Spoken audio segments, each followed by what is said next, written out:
Assalamu alaikum wa rahmatullahi wa barakatuh. Ripino hajaina.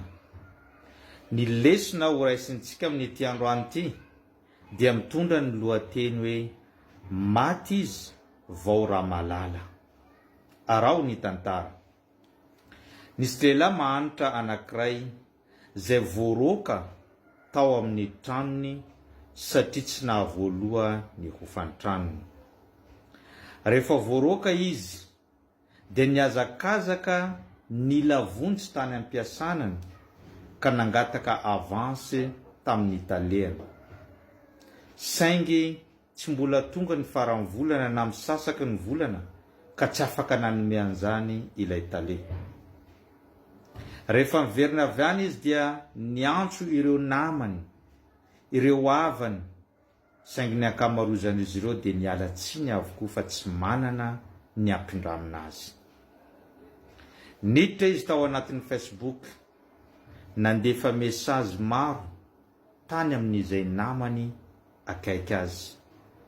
Saingy ny ankamarozan'izy ireo dia nanao vy fotsiny fa tsy namaly ny fiangaviany. Ampahany kely namaly ary niala tsiny fa tsy afaka ny manampy azy. Niantso any koa izy ny rahalany, ny reniny, fa ny olona rehetrarehetra io dia nantsoiny avokoa fa saingy tsy nisy afaka nanampy azy na dia iray azy. Nody tany an-trano izy ka niresaka tamin'ny tompo-trano fa hoe tsy afaka manome ny hofan-trano fa tsy nahita vola. Vao maika tezitra ilay tompo-trano ka namoaka ny entany sy ny fianakaviany teo atokotany ary nanidy ny trano. Rehefa vao nahita an'izany ny lehilahy iny dia niasa loha mafy ary vao maika niampy ny asa lohany satria nahoana? Satria tsy maintsy mitady vahaolana aingana mba ampidirana ny vadiny sy ny zanany ao anatin'ny trano miaraka amin'ny entany. Ka lasa izy amin'ny andron'ny alina iny nivoaka nandeha izy andeha hitady an'izany vahaolana aingana zany.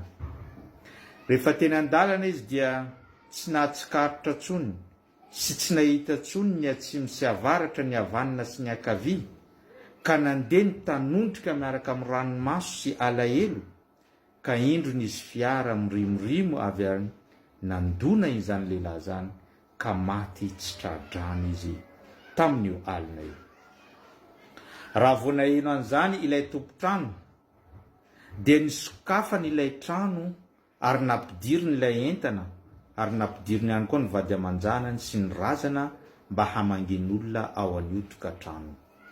Ary nanome 2 volana izy tamin'ny vadin'ilay maty sy ny fianakaviany kely hipetraka tsy andoha hofan-trano ao anatin'izany trano zany ary nijoro vavolombelona fa olona tsara ilay tompokolahy.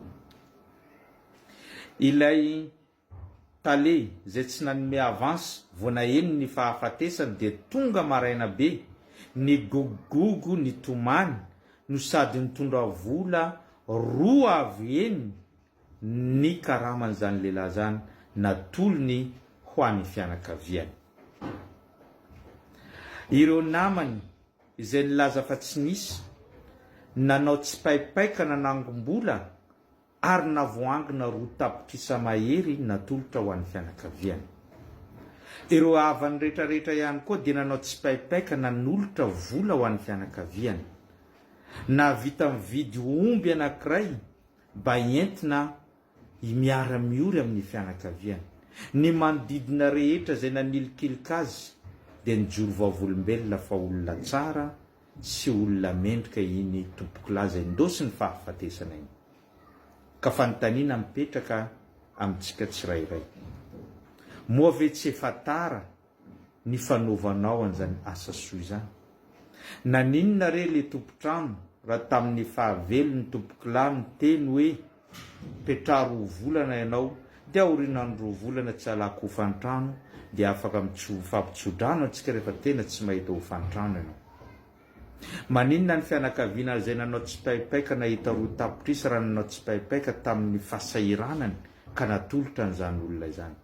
Maninona ilay namany nanao tsipaipaika? Naninona ilay tale na vita nanome roa avoeny karamany mba nanome avance kely tamin'ny fotoana iny saingy amintsika olombelona indrindra tsika mpiarabelona matetika misy endrika fiatsaram-belatsia avy aty amintsika tsy manampy ny olona tsika amin'ny fotoana tena ilany azy fa rehefa maty izy vao samy mahatsapa fa olona tsara ary mijoro vavolombelona amin'izany ka fantanina mipetraka tsy fiatsaram-belatsia ve zany ataontsika izany tsy efa tara loatra ve zany ataontsika zany tsy tokony amin'ny fotoana izay hitadiavany vola ve no hanampintsika azy fa any amin'ny fotoana efa izy ndosy ny fahafatesana sa hoe ny mahanitra dia ilikilika trano ny tsy manina dia tsy henona rehefa mba miangavy rehefa mba mitrosa dia tsy homena tsy ampitrosaina